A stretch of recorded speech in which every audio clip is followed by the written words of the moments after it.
현대의 지리학에서는 땅을 단순한 광물질로만 취급하여 그냥 인간의 생활 터전이고 사람이 살아가는데 필요한 재화 생산의 장 정도로만 간주한다. 그러나 풍수지리는 땅흙 속에 무한한 생명에너지가 있어 만물을 키워내는 활력이 있다고 보고 이 활력의 후박 정도가 인간의 기륭화복에 절대적인 영향을 미친다고 생각한다. 그러므로 인간을 비롯한 모든 동식물들은 땅 위에서만 살 수 있고 땅 속의 지기맥과 주변의 자연 입지는 인간 생활에서 기륭화복을 결정짓는 아주 중요한 요소들이다. 그래서 풍수인들은 땅의 기륭을 살피게 되는 것이고 어떻게 하면 좋은 땅을 구해 화를 피하고 복을 받을 수 있을까 하는 것이 풍수지리의 목적이기도 하다. 풍수지리는 학창시절 정규과정에서 배운 학문이 아니기에 누구에게나 낯설고 어려운 학문이다. 그러나 2000년이 넘도록 사라지지 않고 그 명맥을 이어오고 있다는 것은 우리의 일상생활과 밀접한 관계가 있기 때문이다. 그리고 풍수학은 주관적이라 같은 장소에서도 개인의 견해에 따라 약간의 차이는 있을 수 있다. 그러나 큰 틀에서 보아 이론을 제대로 적용하면 누가 보아도 거의 같은 결과가 도출된다. 일반적으로 풍수하면 먼저 떠오르는 것이 산에서 묘 자리나 잡는 기술 정도로 생각하지만 풍수는 크게 나누어 세 가지로 구분할 수가 있다. 첫째가 죽은 자의 무덤에 관한 음택이요. 두 번째가 산 사람들이 거주하는 양택이고 세 번째로 인간이 생활하면서 가택 내부에 좋은 기운이 흐를 수 있도록 조정해주는 인테리어 풍수가 있다.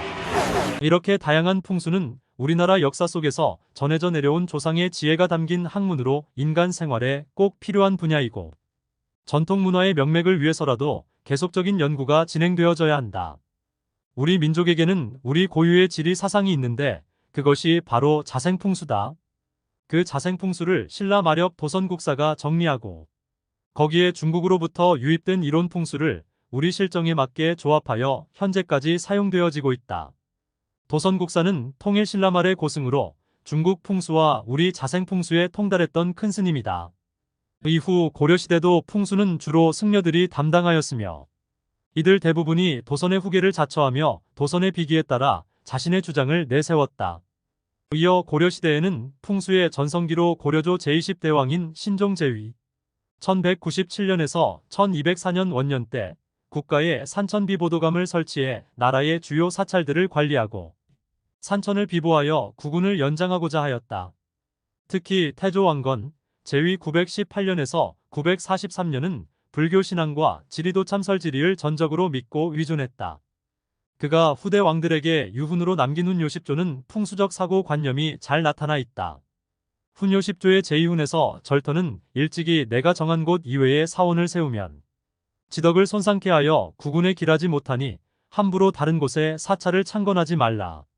제5훈에서는 고려 계곡은 사만산천의 의무를 받아 이룩된 것이며 서경 즉 평양은 수덕이 순조로워 만대지지이므로 왕이 수시로 순례하여 머물러야 나라의 안녕이 유지된다. 제8훈에서는 촬영, 이남의 산영지세는 배역한 모양이니 인심도 그러할 것이므로 그쪽 사람을 중용하지 말라고 유훈을 남길 정도로 풍수를 중시하였다. 신라 마렵 도선국사는 비보 풍수를 강조하였고 어떤 목적의 장소가 풍수상 흉지라도 비보를 하여 길지로 바꿀 수 있으며 풍수지사는 지기의 영향을 조절할 수 있는 능력자로 인정을 받았다. 이러한 능력을 가진 승려들은 국가의 수도이전 등 여러 가지 주요 정책에 많은 관여를 하게 된다.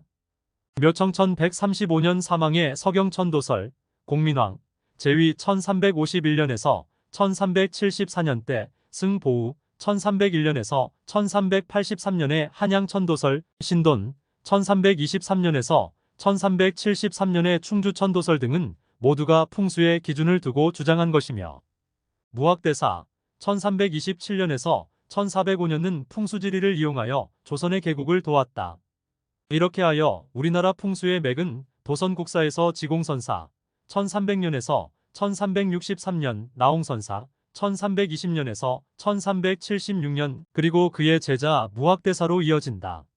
이러한 여러 정황으로 볼 때 우리나라는 조선 초기까지만 해도 불교 사상의 영향으로 음택 풍수보다는 도읍지나 마을터를 정해 집을 짓거나 사찰 건축에 관한 양택 풍수가 발전하였는데 조선 초기 이후부터는 유교 사상이 강조되면서 조상 숭배와 더불어 음택 풍수가 성행하기 시작했다. 유가에서는 맹사성, 서거정, 서경덕, 이지암, 남사고 등과 같은 풍수명사가 나왔고 불가에서도 일지, 성지, 송암 등과 같은 승려들이 나왔을 뿐만 아니라 민간에서도 풍수를 신앙화하여 음택 풍수가 널리 유행하게 되었다. 그런 이후 왕부터 백성까지 모든 사람들에게 풍수에 대한 관심이 점점 높아지다가 조선 후기에 이르러서는 유럽과 서양 문물이 조금씩 유입되면서 계몽파들에 의해 풍수지리가 차츰 비난을 받기 시작한다. 그러나 개화기에 들어 계몽파들은 풍수지리서를 크게 비난하면서도 본인들은 정작 풍수를 이용하는 이중성을 보였고 일제강점기에 접어들면서 그들로부터 풍수지리는 점점 더 멸시당하다가 나중에는 미신으로까지 취급하게 된다. 그렇지만 우리나라의 전통문화 학문인 풍수지리는 과거 고려와 조선시대까지만 해도 약 1000년 동안이나 공인된 학문이었다.